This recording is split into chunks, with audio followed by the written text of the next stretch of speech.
Dun, dun, dun. Holy cow.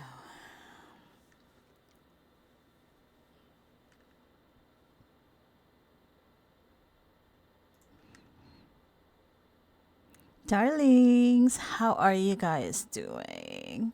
So, it's a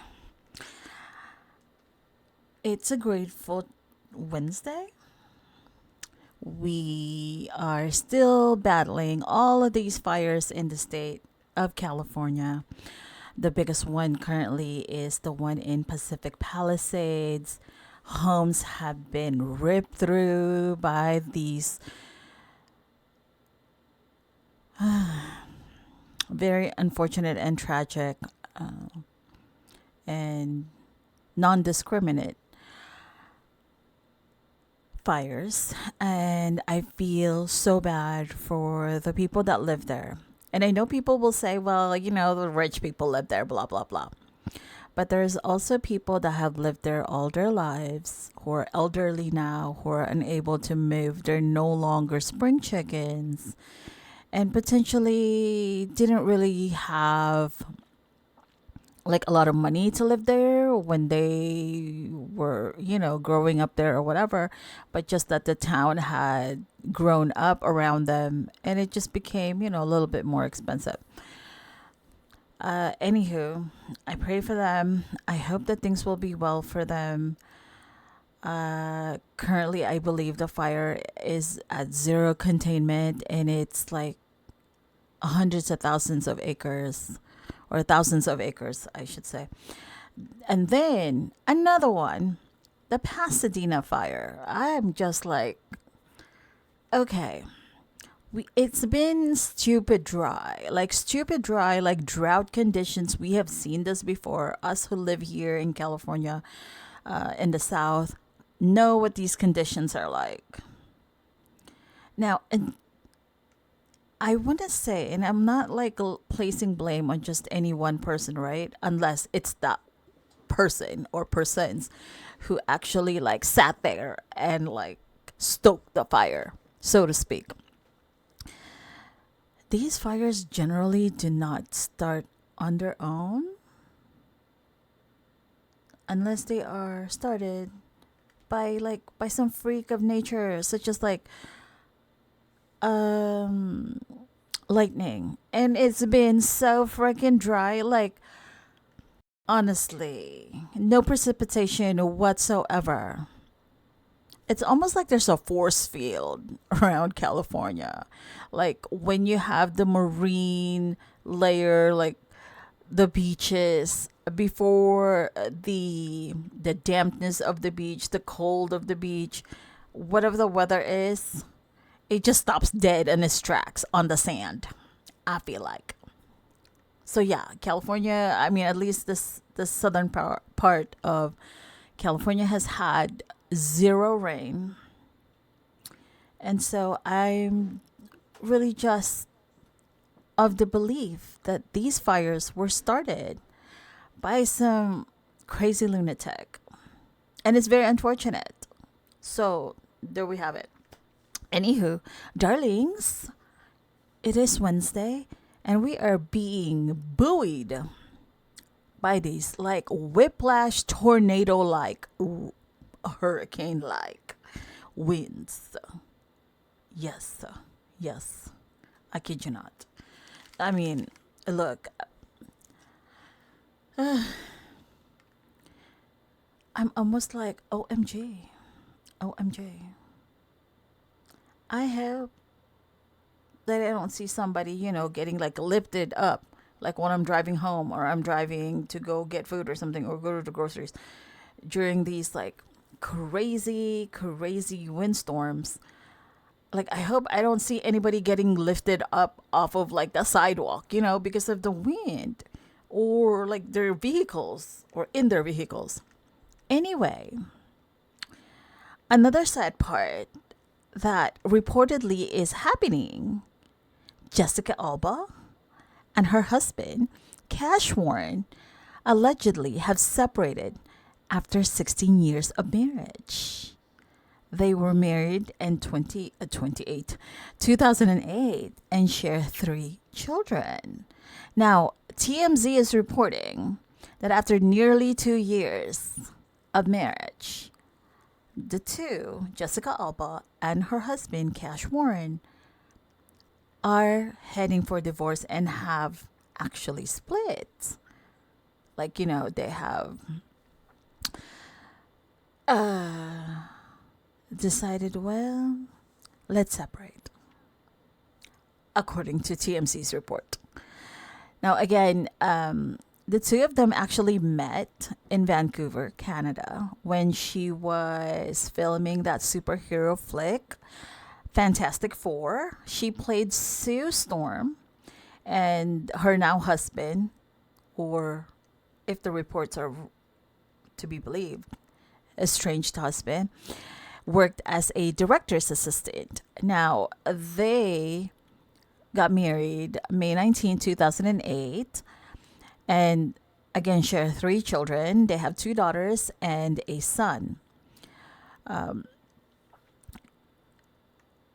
Most recently, though, Jessica Alba had written what can be seen as a cryptic message on New Year's Eve, saying that her 2024 was, quote, filled with connection, growth, adventures, laughter, peace, sisterhood, transformation, rebirth, joy, and so much love.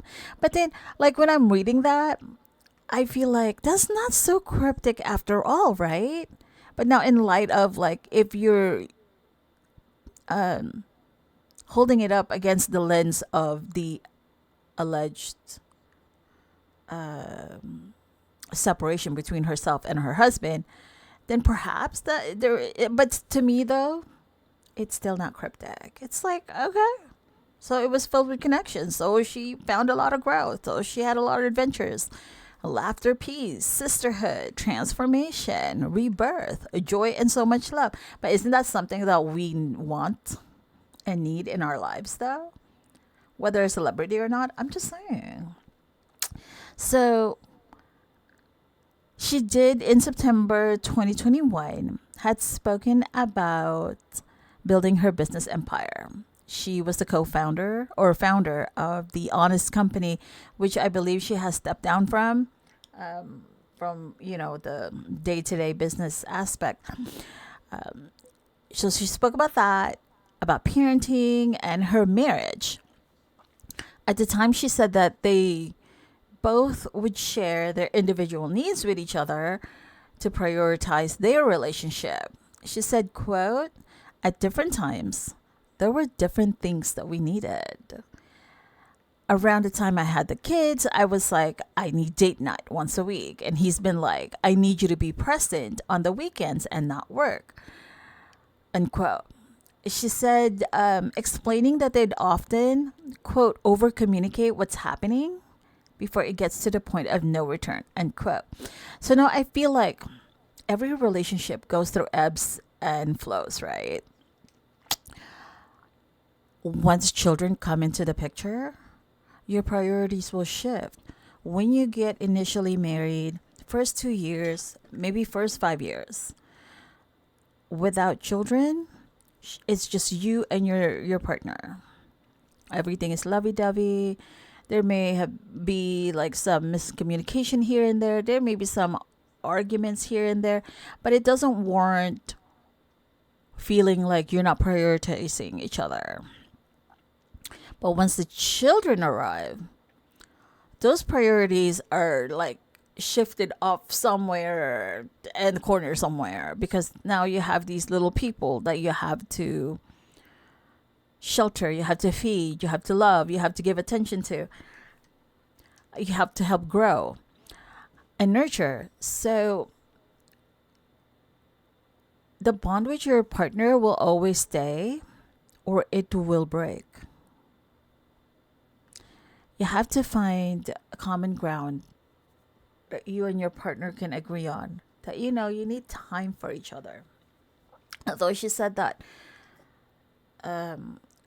she communicates or has communicated that with her husband at the time, and he communicated what he needed. Um, I think over time, though, when you communicate that almost all the time, like nearly on a rerun sort of play,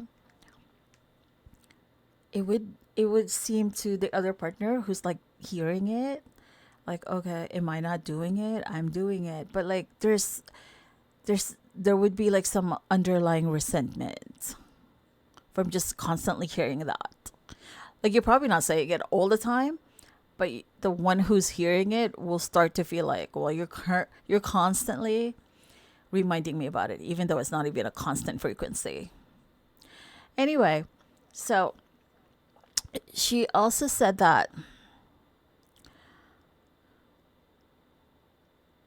on a podcast with Catherine Schwarzenegger Pratt. Holy cow, that's a long name. She said that, quote, it's all rosy for 2.5 weeks, but then after that, you become roommates. Oh, sorry. It was on the podcast by Catherine Schwarzenegger Pratt, Instagram series. Sorry, not podcast. It's called Before, During, and After Baby. Ooh. Only after 2 years you become roommates? Ooh. She added that you're just going through the motions. You have the responsibilities, and it's a lot, like checking the boxes, right? Wow. Oh, I don't. Okay. If you've had that feeling, girl, it sounds like you're already at the doorstep of resentment. Shoo. Ooh, hoo, hoo. Yikes. I mean, she does say they obviously have the friendship, but that they're not consistent. But they also have that comfort that, neither one of them is going anywhere. So sometimes you feel like you don't have to treat the other person or consider their feelings as well as you would somebody else, maybe like a friend, if another family member, something like that. Yeah, that can happen. I can see that. But after 2 years and you just become roommates? Wow, that's a telltale sign. Holy cow. Mm. Ooh, ooh, ooh, ooh. Ush. I mean, look, a J-Lo just got divorced, or I should say, after 20 weeks, their divorce has been finalized. I'm just saying, look, if there's enough there for these two, for Jessica Alba and her husband Cash Warren, to fight through, to want to maintain, to want to be in each other's lives as romantic partners, and they're willing to put in the work, I hope they do. But if it's no longer there, I mean, dang. What else do you do, right? Anyway, darlings. Ooh. So Jessica Alba's representative did not have anything to say. Zero comment. And, well, I guess TMZ has not reached her husband's reps either. So, developing story. Darlings, remember, if you want to leave grace for others, that's fine. Just don't ignore the red flags. Also, you are all kinds of fabulous, so don't even think anything about it. And you, don't forget, always journey in gratitude. My darling dears, I shall see you all, fabulous people, later. Just leave now. Bye.